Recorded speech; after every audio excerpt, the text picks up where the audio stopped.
भाई और बहनों, इस कलयुग की पिछली पीढ़ी में सतगुरु रामपाल जी परमेश्वर जी की, पूज्य गुरुदेव भगवान की आप और हमारे ऊपर एक विशेष रजा है, मेहर है, दया है, जो उन्होंने हमें साध संगति से जोड़ा, अपने सत मिशन से जोड़ा।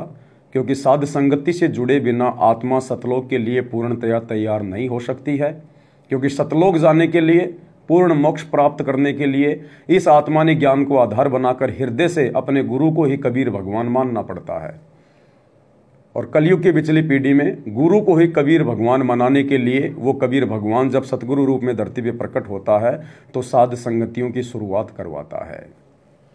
क्योंकि साध संगति से भेद जो पाया सतगुरु रामपाल जी ने सफल बनाया।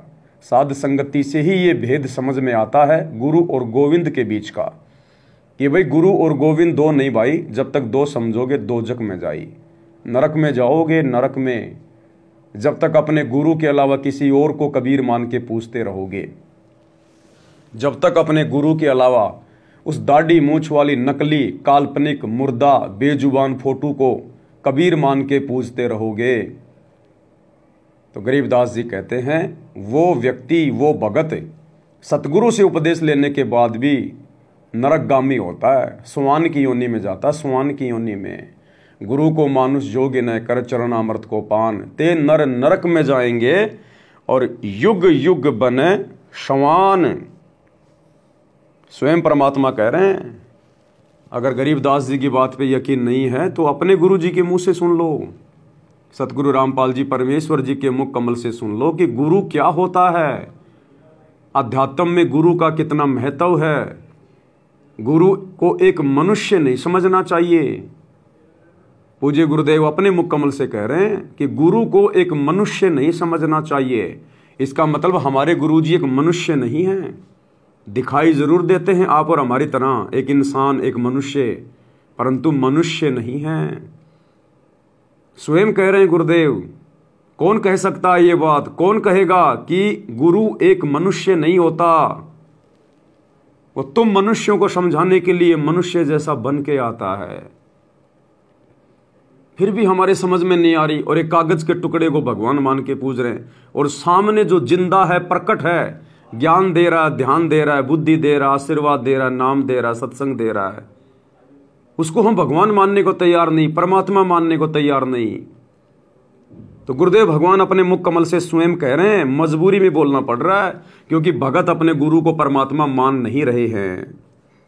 तो क्या कुछ कह रहे हैं गुरुदेव भगवान, उन्हीं के मुख कमल से सुन लीजिएगा। अपने ये सोच के अपने आप को व्यवहार बदलना पड़ेगा कि मेरे सामने भगवान खड़ा है। गुरु एक मनुष्य नहीं। परमात्मा कहते हैं गुरु मानुष कर जानते, ते नर कहिए अंध, मां दुखी संसार में फिर आग गई के फंद।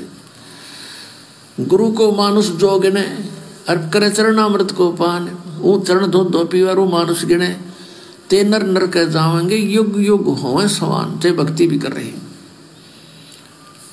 अब ये मर्यादाएं आपने अपनानी पड़ेंगी, अपना व्यवहार बदलना पड़ेगा, अपना स्वभाव बदलना पड़ेगा, आधीनी में आना पड़ेगा हमने। आधीनी बिना भगवान। कितनी बड़ी बात और कितने छोटे से शब्दों में गुरुदेव भगवान कह गए कि आपने अपने गुरु को परमात्मा मानना पड़ेगा। गुरु एक मनुष्य नहीं होता। आपने अपनी आदतों को बदलना पड़ेगा। कौन सी आदत? गुरु को मानुष मानने वाली आदत। आपने अपने स्वभाव को बदलना होगा। कौन सा स्वभाव? गुरु को अपने जैसा मानुष मानने वाला स्वभाव, माँ के गर्भ से जन्म लेकर आया हुआ मानने वाला स्वभाव। गुरुदेव कह रहे हैं आपने बदलना पड़ेगा, और नहीं बदला तो मोक्ष नहीं होगा। एक बार फिर से सुन लीजिए। अपने ये सोच के अपने आप को व्यवहार बदलना पड़ेगा कि मेरे सामने भगवान खड़ा है। गुरु एक मनुष्य नहीं। परमात्मा कहते हैं गुरु मानुष कर जानते, ते नर कहिए अंध, मां दुखी संसार में फिर आग गई के फंद। गुरु को मानुष जो गिने अर्प करे चरणामृत को पान, वो चरण धो धो पीवारू मानुष गिने, ते नर नर कह जावेंगे युग युग होवे सवान। ते भक्ति भी कर रही। अब ये मर्यादाएं आपने अपनानी पड़ेंगी, अपना व्यवहार बदलना पड़ेगा, अपना स्वभाव बदलना पड़ेगा, आधीनी में आना पड़ेगा हमने। आधीनी बिना भगवान। और एक सत्संग में गुरुदेव भगवान ने बिल्कुल क्लियर किया, बिल्कुल क्लियर, अंधे से अंधा भी समझ जाएगा। लेकिन भाई और बहनों, ये जोड़ जुगाड़ बैठाना पड़ता है। कौन से सत्संग में गुरुजी ने क्या कह रखा है, उसका जवाब कौन से सत्संग में दे रखा है। जैसे गुरुदेव हमें गीता पढ़ाते हैं ना, कि गीता अध्याय 7 के श्लोक नंबर 29 में अर्जुन पूछता है कि हे भगवान, आपने जो तत्व ब्रह्म की बात कही है कि उस तत्व ब्रह्म के मिलने के बाद जन्म और मरण से छुटकारा मिल जाता है, वो तत्व ब्रह्म क्या है। फिर गुरुदेव कहते हैं इसका जवाब गीता अध्याय 8 श्लोक नंबर 3 में दिया है कि वो परम अक्षर ब्रह्म है। तो इसी प्रकार सतगुरु रामपाल जी परमेश्वर जी के सत्संग सामान्य सत्संग नहीं है, ये तत्व ज्ञान युक्त हैं, गीता से भी गूढ़ हैं, गीता से भी गहरे। सब सुमरे अपने अनुमाना तो गति लखी न जाए, कहे कबीर कृपया कर जन पर ज्यों की त्यों समझाए। अपनी जिस आत्मा पर सतगुरु रामपाल जी भगवान दया करेगा, मेहर करेगा, वही आत्मा उनके सत्संगों के निष्कर्ष को निकाल सकती हैं। तत्व भेद एक न्यारा रे साधु भाई, तत्व भेद एक न्यारा, समझेगा कोई गुरुमुख प्यारा, समझेगा कोई गुरुमुख प्यारा। कहे कबीर सोए जन मेरा, जो नीर खीर का करे निवेरा। तो सतगुरु रामपाल जी स्वयं ही परमात्मा है, परमेश्वर है, अल्लाह है, भगवान है, गॉड है, वाहे गुरु हैं। और जब तक ये परमात्मा हमें नहीं मिलेगा, इस आत्मा को नहीं मिलेगा, इस आत्मा की संतुष्टि नहीं हो सकती। तो क्या कह रहे हैं गुरुदेव खुलकर कि जब तक इस आत्मा को परमात्मा नहीं मिलेगा, इसने चैन नहीं आवेगा। पहले ये सत्संग सुनिए, फिर बताएंगे वो परमात्मा मिला या नहीं मिला, क्या कह रहे हैं गुरुदेव। और ना ही उस परमात्मा के मिले बिना इस आत्मा के विषय विकार छूट सकते हैं। इस आत्मा के ऊपर इस काल ने जो काम क्रोध लोभ मोह अहंकार जो विषय विकार चिपका रखे हैं भयंकर तरीके से, ये विषय विकार भी उस परमात्मा के मिले बिना, उसकी भक्ति मिले बिना, ये विषय विकार भी नहीं छूट सकते। बड़े बड़े ऋषि महात्मा छिक छिक के मर गए, रो रो के मर गए कि भक्ति में विकार बाधक हैं, विकार कैसे छूटें। बड़े बड़े यज्ञ किए, बड़े बड़े तप किए, घोर साधनाएं की, परंतु उनके विकार नहीं मिटे। परमात्मा कहते हैं विकार मिटे मत जानियो, जूं भूबल में आग, और सतनाम के सुमरण बिना ये मिटे न मन का दाग। इतना आसान नहीं है, ये तो परमात्मा मिलेगा खुद आके स्वयं सतगुरु रूप में, उसके बाद इन विकारों के ऊपर काबू पाया जा सकता है। अन्यथा यहां के ब्रह्मा विष्णु महेश की बस की बात नहीं कि ये रजोगुण पे काबू पा ले। ये तो खुद गुणों में लिप्त हैं, रजगुण ब्रह्मा, सतगुण विष्णु, तमोगुण शिव जी। ये कैसे अपने आप को गुणों से दूर कर सकते हैं।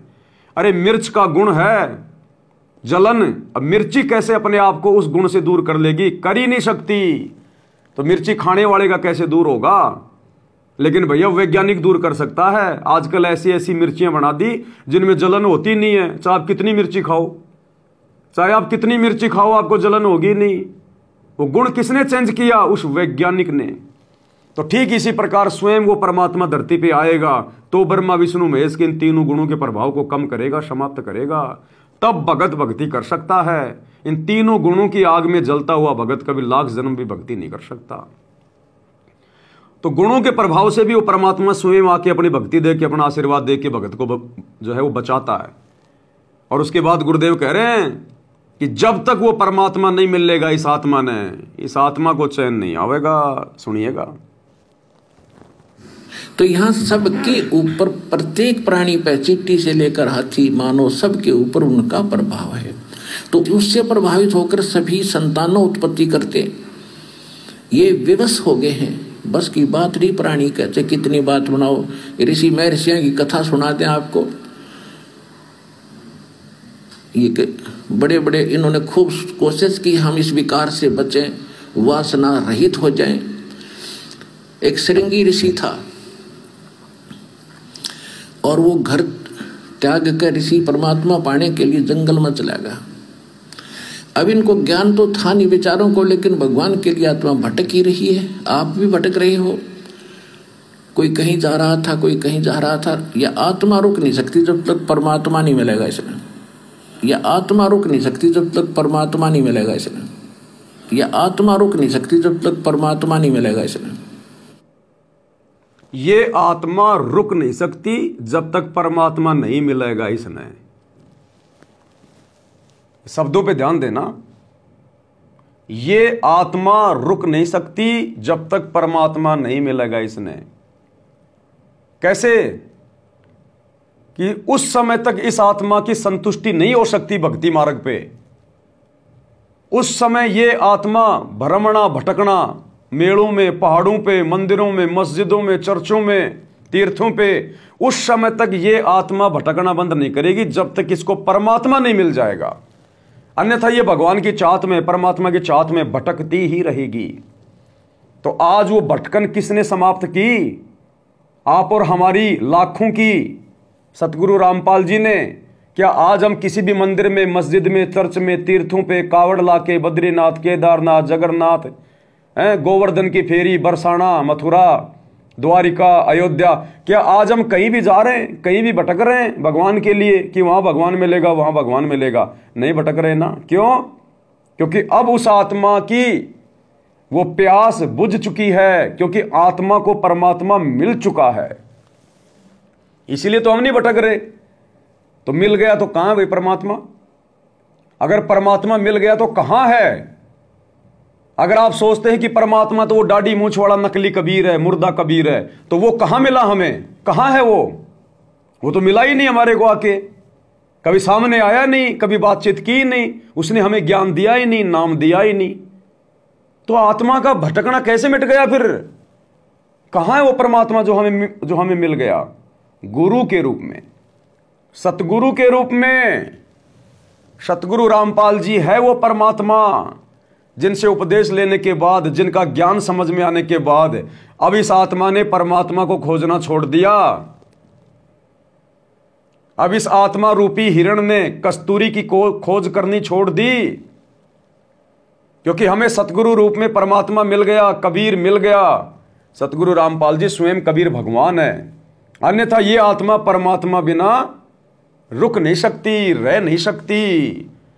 अब हमें कैसे मिला परमात्मा? कहां मिला परमात्मा हमें? वो भी गुरुदेव के मुख कमल से सुन लीजिए। पहले सत्संग में तो आपने सुना कि ये आत्मा परमात्मा बिना रह नहीं सकती, भटकती रहेगी। तो परमात्मा कहां मिला? कहां है परमात्मा? सतलोक आश्रम बरवाड़ा में, सतलोक आश्रम बरवाड़ा में बैठ के गुरुदेव सत्संग कर रहे हैं और कह रहे हैं कि वो परमात्मा ही सतलोक आश्रम बरवाड़ा में मिल गया आपको। सुन लीजिए ध्यान से। अब हम क्या करते हैं, जो दुखी आते हैं वो तो किसी के कहने सुनने से जो आता है, जो ये सोचकर आता है कि चल देख लेते हैं वहां भी, उसको यहाँ राहत नहीं मिलेगी। यहाँ तो वो व्यक्ति आवे सब जगह ते थक ले, और जब उसकी कति आशा टूटनी हो कि कितने ठिकाना नहीं, उसकी सुनाई यहाँ तुरंत होगी, क्योंकि उसका भाव ये रहेगा कि मैंने सारा देख लिया, कहीं ठिकाना नहीं है।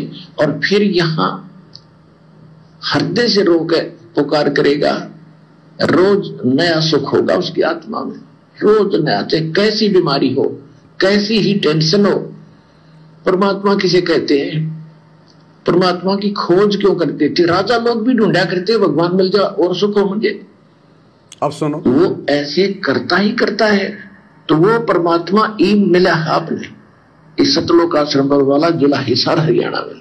तो वो परमात्मा ई मिला आपने इस सतलोक आश्रम वाला जिला हिसार हरियाणा में।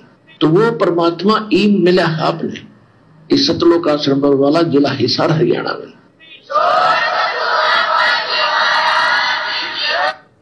तो एक वीडियो में तो क्या कहा गुरुदेव ने कि जब तक वो परमात्मा नहीं मिलेगा ये आत्मा चैन से बैठ नहीं सकती। और अब क्या कह रहे हैं कि वो परमात्मा अब मिलाया आपको सतलोक आश्रम बरवाड़ा जिला हिसार में।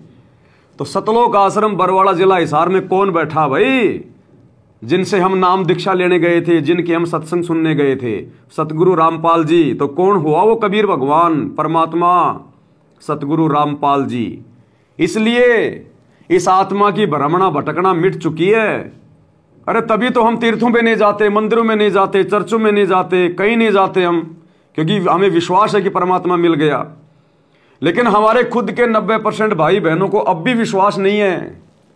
इसीलिए तो आज गुरुजी की गैर हाजिरी में गुरुजी बैठे हिसार जेल में और ये संगत धक्के खा रही है इन फर्जी सतलोक आश्रमों में।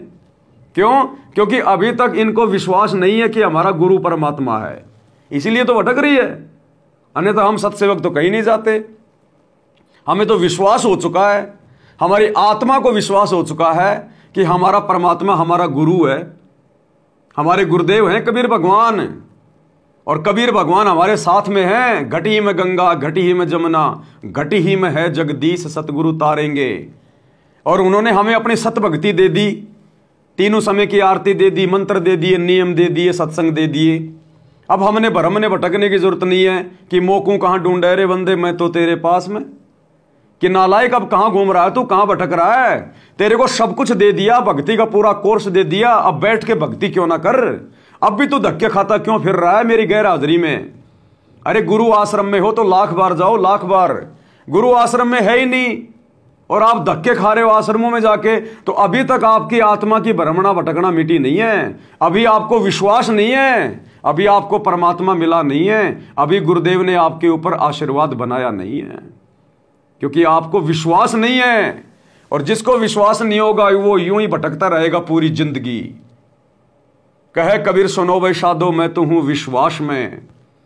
तो जिनको विश्वास नहीं है वो भटकेंगे, और जिनको विश्वास हो गया वो तो भैया घर बैठ के भक्ति करेंगे, घर बैठ के भक्ति करेंगे। इस विशेष समय में वो धक्के खाते हुए नहीं भागेंगे, धक्के खाते हुए नहीं फिरेंगे। वो भाई बहन जिनको विश्वास हो गया कि मेरा गुरु स्वयं ही परमात्मा है, स्वयं ही परमात्मा है। और एक सत्संग में देखो गुरुदेव ने बिल्कुल क्लियर कर दिया कि गुरु की गैर हाजिरी में और जो आश्रमों में भटकते हैं उनको क्या मिलेगा। एक राधा स्वामी वालों के ऊपर सत्संग करते हुए गुरुदेव ने बीच में बरवाड़ा आश्रम का जिक्र किया कि जिस प्रकार ये राधा स्वामी वाले कहते हैं भाई सतलोक में चलो, सतलोक में चलो, और कोई कहे कि भाई वहां परमात्मा है क्या, नहीं नहीं वहां तो निराकार ही निराकार है। तो गुरुजी कह रहे फिर क्या धक्के खाने आएंगे यहां, जब परमात्मा है ही नहीं तो हम क्या करेंगे वहां जाके सतलोक में। फिर गुरुदेव ने अपने आश्रम का उदाहरण दिया कि जैसे पुण्यात्माओं आपको कोई कहे कि भाई सतलोक आश्रम बरवाड़ा में चलो, और बरवाड़ा में आके कोई कहे कि भाई गुरुजी तो दिखाई नहीं दे रहे, गुरुजी कहां है। अब वो कहे कि गुरुजी तो निराकार है, गुरुजी तो जेल में बैठे हैं, गुरुजी यहां नहीं है। तो उस बरवाड़ा आश्रम में क्या फिर टिंडे लेने आया है? जब तेरा गुरु ही नहीं आश्रम में तो तू क्या वहां पे कोई टिंडे लेने आया क्या? तो क्या संकेत किया गुरुदेव ने कि गुरु की गैर हाजिरी में आश्रमों में जाना अपने पैर तोड़ना है, अपने घुटने तोड़ना है, मिलेगा कुछ नहीं। तो गुरुदेव भगवान का यह सत्संग सुन लो एक बार। अब कोई कहे कि उस आश्रम में चलो बरवाला में, और फिर कोई कहे गुरुजी तो है नहीं वहां पर, निराकार ही निराकार है, फिर टिंडे लेना होगा यहाँ तो क्या करेगा। ऐसा मूर्ख बना रखे हमारे को। परमात्मा के लिए तड़प रहे हैं, उसके दर्शन करेंगे, अपना दुखड़ा रोएंगे, सीने से लगाएंगे, और लोग कहते वहां है ही नहीं। फिर रुचि भी बनी हुई इनकी वहां जाने की, हद पाट जी कती है, कितने श्रद्धालु है। काल ने वर्तमान में ऐसे संगत को गुमराह किया हुआ है। अरे गुरुदेव कहते हैं आश्रम में क्यों आते हैं भगत कि भाई गुरुजी मिलेंगे, गुरुजी से बातें करेंगे, गुरुजी का आशीर्वाद लेंगे, साक्षात गुरुदेव के दर्शन करेंगे, गुरुजी हमें अपने मुख कमल से साक्षात सत्संग सुनाएंगे, इसलिए आते हैं। और आश्रम में गया और गुरुजी है ही नहीं, कि गुरुजी तो निराकार हैं। निराकार ही हैं, जब आश्रम में नहीं है तो निराकार ही हैं। तो गुरुजी कह रहे फिर क्या टिंडे लेने आएगा तू यहां? कितना मूर्ख बना रखा है इन आत्माओं को। तो इन फर्जी सतलोक आश्रमों में ये जो भोली भाली संगत जा रही है बेचारी, अब गुरुजी तो बैठे हिसार जेल में, अब आश्रमों में तो निराकार है, निराकार कुछ नहीं है। हाँ, लड्डू जलेबी बर्फी खाने जा रहे हो तो बात अलग है, टाइम पास के लिए जा रहे हो, पिकनिक मनाने जा रहे हो, अपने बच्चों की रमणियों की बात करने जा रहे हो तो बात अलग है। बाकी कोई ये कहे कि मैं तो भक्ति के लिए जा रहा हूं सतलोक आश्रमों में, तो वो दुनिया का सबसे बड़ा गधा है, सबसे बड़ा गधा, जो वर्तमान में ये कहता है अपने गुरु की गैर हाजिरी में कि मैं सतलोक आश्रमों में भक्ति के लिए जा रहा हूं। उससे बड़ा कोई बुद्धू संसार में दूसरा नहीं है। तो भाई और बहनों, अब हमने थोड़ी सी बुद्धि का इस्तेमाल करना पड़ेगा। 4 युग बीत गए हैं। इस काल ने हमारे को इसी प्रकार से मूर्ख बनाया है। अब हमें सच्चा सतगुरु मिल गया, परमात्मा मिल गया, सच्चा ज्ञान मिल गया। अब भी अगर हम इसी प्रकार कस्तूरी वाले हिरण की तरह भटकते रहेंगे तो भाई और बहनों फिर ये परमात्मा इससे ज़्यादा अब हमारी खोपड़ी फाड़ के ऑपरेशन करके उसमें ज्ञान नहीं डालेगा। जो देना था परमात्मा ने सबको दे दिया, सार्वजनिक तौर पे दे दिया। अब इससे ज़्यादा कुछ नहीं है भाई। इंसान बनाया है, हम गधे नहीं है, जानवर नहीं है जो परमात्मा लठ मार मार के समझाएगा। अरे हमने तो सतगुरु के संकेतों को समझ लेना चाहिए। संकेत तो गए वाड़ में, यहां गुरुजी अपने मुख से कह रहे हैं तो नहीं समझ पा रहे वक्त, तो कैसे सतलोक जाओगे। इसलिए दास कहता है कि सभी लोग अधिकारी नहीं है। परमात्मा केवल हीरे मोती लाल के लिए आते, सब के लिए नहीं आते। नाम तो पूरा संसार लेगा तो क्या पूरा संसार जाएगा सतलोक? जाएगा वही जो अधिकारी होगा, जो ज्ञान को आधार बनाएगा। इस भक्ति का आधार ज्ञान है। वर्तमान में कलयुग की पिछली पीढ़ी में जिसने ज्ञान को आधार नहीं बनाया वो डूबेगा। कोऑर्डिनेटरों को आधार बना लिया, गुरुजी के बेटा बेटी को आधार बना लिया, गुरुजी के भाई को आधार बना लिया, एक दूसरे भक्तों को आधार बना लिया। अधर्म धार में रहोगे, अधर्म धार में। भेड़ की पूंछ पकड़ के कोई भी समुद्र पार नहीं कर पाया आज तक। तो अपने गुरुजी पे आधारित रहो, गुरुजी के सत्संगों को आधार बनाओ, तब जाके बात बनेगी। ऐसे परमात्मा नहीं मिलने वाला। तो भाई और बहनों, पूज्य गुरुदेव जी के मुख कमल से जो विशेष संदेश वर्तमान में हिसार जेल से आ रहे थे, जो फिलहाल बंद हो चुके हैं, क्योंकि विशेष संदेश नंबर 76 लास्ट विशेष संदेश था। उसके बाद में 77, 78 और जो आया था जो कल परसों 79 नंबर, ये सब वही रिपीट किए जा रहे हैं। 1 नंबर, 2 नंबर, 3 नंबर, वो सब थंबनेल चेंज करके रिपीट किए जा रहे हैं। बाकी लास्ट विशेष संदेश 76 नंबर तक थे। उसके बाद में जेल से परमात्मा ने विशेष संदेश नंबर भेजने बंद कर दिए। क्यों कर दिए? इसका भी एक कारण है। नाराज होके, दुखी होके, संगत की मूर्खता से दुखी होके, परेशान होके, भक्तों के व्यवहार से दुखी होके, अपने परिवार के कुकर्मों से नाराज होके, कोऑर्डिनेटरों के मनमाने आचरण से दुखी होके, गुरुजी ने नाराज होके फिर हिसार जेल से 76 नंबर के बाद विशेष संदेश नंबर भेजने बंद कर दिए। और गुरुदेव ने स्पष्ट कर दिया, साफ साफ कह दिया कि बाढ़ में जाओ। अब अगर तुम नहीं मानते हो ना, इतना ज्ञान समझाने के बाद भी बात बात पे तुम नाम खंड करके तुम बैठ जाते हो, अब तुम बाढ़ में जाओ, फिर तुमने जो करना वो करो। अब तो गुरुदेव ने रिजेक्ट कर दिया कि जाओ अब मरो, अब इससे ज्यादा मैं नहीं संभालूंगा। मैंने जितना संभालना था संभाल लिया, अब मेरे से कोई उम्मीद मत करना। मरोगे तो तुम मरोगे, जियोगे तो तुम जियोगे। तो गुरुदेव को दुखी कर दिया। इसलिए गुरुदेव ने लास्ट संदेश में ये बातें बोलनी पड़ी और उसके बाद सत्संग ही भेजने बंद कर दिए हिसार जेल से। इसलिए दास कह रहा पिछले 2 साल से कि जब से गुरुदेव ने संदेश भेजने बंद किए हैं 2 साल पहले से, उसके बाद काल गुरुजी के परिवार के सिर पे बैठ गया, क्योंकि गुरुजी ने फ्री छोड़ दिया। पहले तो थोड़ा बहुत गुरुजी संभाल रहे थे, लेकिन उसके बाद गुरुजी ने बिल्कुल फ्री छोड़ दिया इनको कि बाढ़ में जाओ, मरो, डूबो। तुम मेरी बात ही नहीं मानते तो फिर मैं क्या करूं। तो काल अब पूरी तरह से हावी हो चुका है इन आश्रमों पे। और पिछले 2 वर्षों में इन्होंने जितने कुकर्म किए हैं, जितने सत्संगों के विरुद्ध कुकर्म किए हैं, अयोध्या में भंडारा लगाना, स्टेडियम बनाना, आश्रम में हॉस्पिटल खोलना, जाटों का धर्मशाला बनाना, ये दुनिया भर के कुकर्म किए इन्होंने। क्यों? क्योंकि गुरु ने बिल्कुल रिजेक्ट मार दिया। आपको सुना देता हूं ताकि आपको यकीन हो कि वास्तव में गुरुजी ने इनको बिल्कुल फ्री छोड़ दिया है कि भैया अब मेरे बस की बात नहीं है, अब बाढ़ में जाओ, तुमने भक्ति करनी है तो करो। ये सुन लीजिएगा, विशेष संदेश नंबर 79 है। 79 नंबर संदेश में गुरुदेव ने स्पष्ट कह दिया था कि मैंने इतने संदेश भेज दिए, मैंने इतना ज्ञान सुना दिया, बाहर रह के भी और जेल में रह के भी। अब भी अगर तुम नहीं मानते हो और बात बात पे नाम खंड करके अगर तुम बैठ जाते हो तो बाढ़ में जाओ, फिर तुमने जो करना वो करो। एक बार गुरुदेव के मुख कमल से सुन लीजिए। इसीलिए काल गुरुजी के सिर पे बैठा है, कोऑर्डिनेटरों के सिर पे बैठा है, संगत के सिर पे बैठा है। इनको बुद्धि आ नहीं रही कि हम क्या करें क्या ना करें, और रोजाना उल्टे कर्म करते जा रहे हैं। तो सुन लीजिए गुरुदेव के मुख कमल से एक बार। सन अपने को गुरु संभाले, जान के बालक बोला रे, गुरु का रोल इतना गजब का है इसके अंदर। और कहे कभी तुम चंचित रखो क्यों सोई बजोड़ा है। अनजान बालक पारने में लेटा लेटा टट्टी पेशाब कर लेता है, सारे कपड़े भी हाथ भी पैर भी खराब कर लेता है। लेकिन माँ, एक गुरु माँ है, उसको पता बालक सिर्फ गलती होगी, साड़ा होकर ना करे गलतियां। उसने धोएगी, नहावेगी, कपड़े धोएगी, दूध पियावेगी, लाड करेगी, उसने भूंगड़ा थोड़ा लगे। ऐसे ही तुमने कितने पाप कर लिए, कितनी गलती होगी पता है, काल ने करा रखी। तो सत्संग रूपी जल से आपको मान दोगे साफ पिया जाता है। और बड्डा होकर कोई बकवाद करे, फिर टट्टी कपड़ा भरेगा, धोके लग गया करे। अब सुनो, वो क्या है फिर, अब इतना ज्ञान समझ गया, तुम रोज नाम खंडित करके रखो, तुम भक्ति नहीं चाहते, बकवाद करो, कर लो फिर अपनी, जाओ, जाने की जरूरत नहीं है। वो क्या है फिर, अब इतना ज्ञान समझ गया, तुम रोज नाम खंडित करके रखो, तुम भक्ति नहीं चाहते, बकवाद करो, कर लो फिर अपनी, जाओ, जाने की जरूरत नहीं है। रिजेक्ट।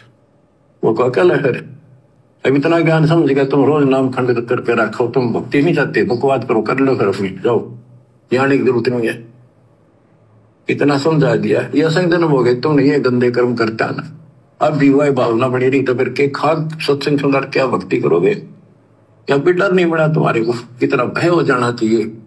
फूक फूक के कदम रखो, जैसे माता गर्भ को रखे बोला, और ठेस लगे थे नाश हो जा, छन हो जा, ऐसे भक्ति नशा।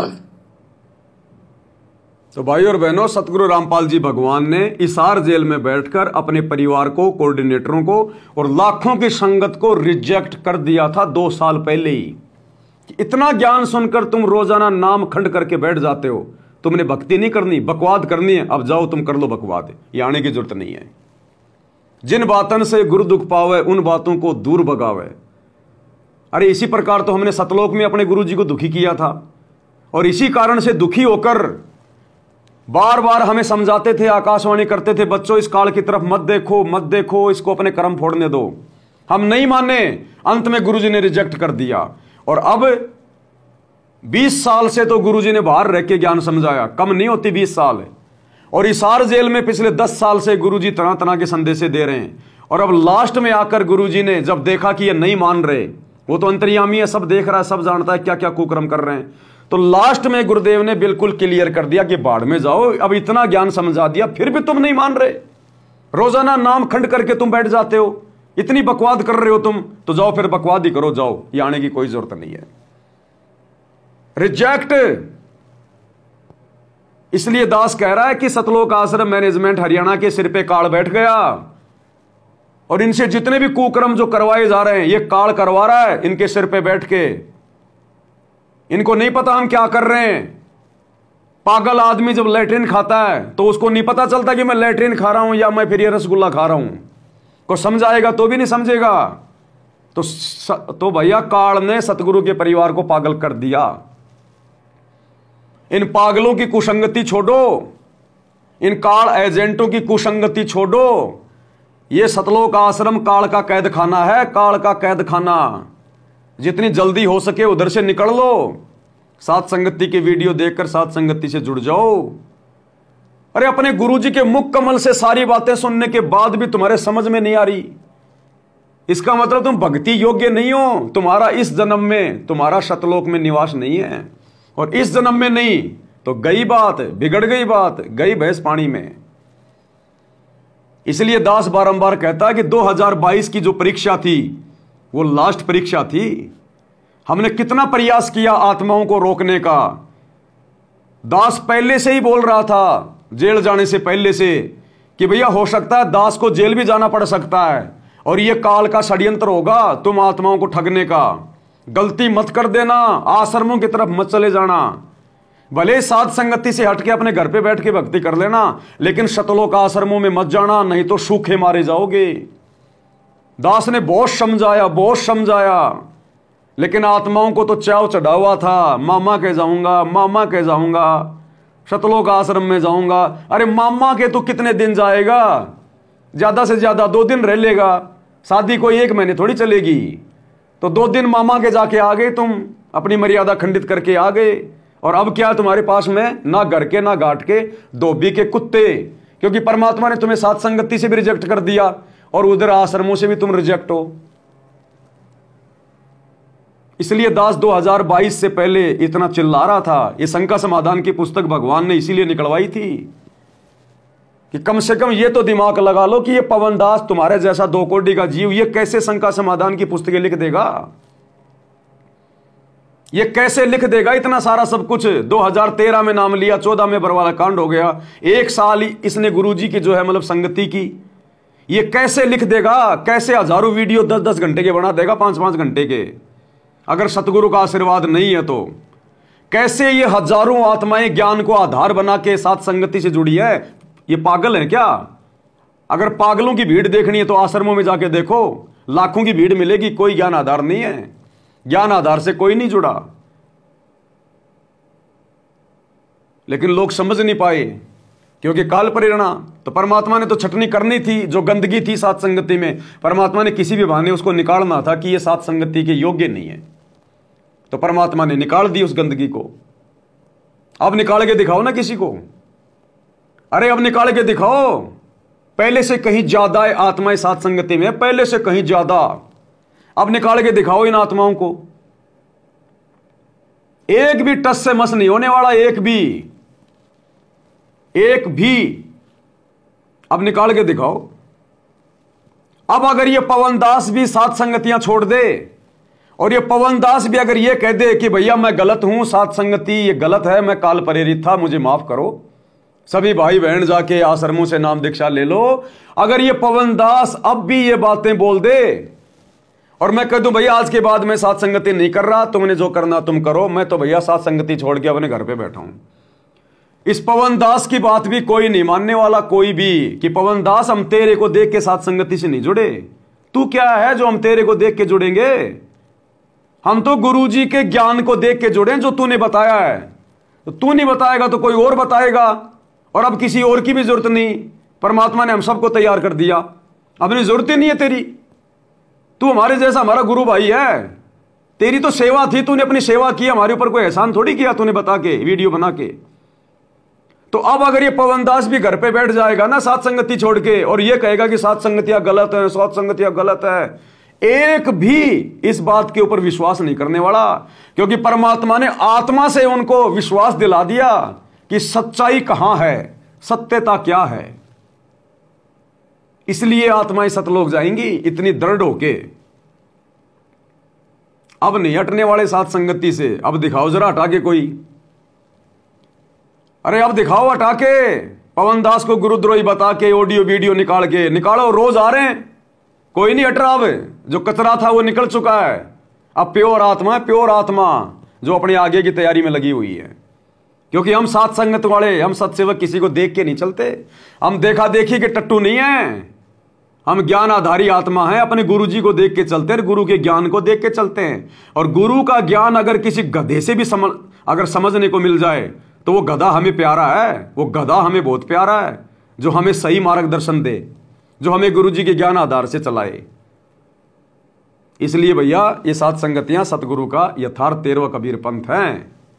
ये आने वाले समय में फिर ये बातें समझ में आएंगी जब तुम्हारा सब कुछ लुट पिट चुका होगा। तो कहने का मतलब है गुरुदेव ने अपने परिवार को रिजेक्ट मार दिया, रिजेक्ट। थोड़ा फिर से सुन लो एक बार हल्का सा लास्ट का। कोई बकवाद करे फिर टट्टी कपड़ा भरेगा जूते लग गया करे, वो क्या कल है।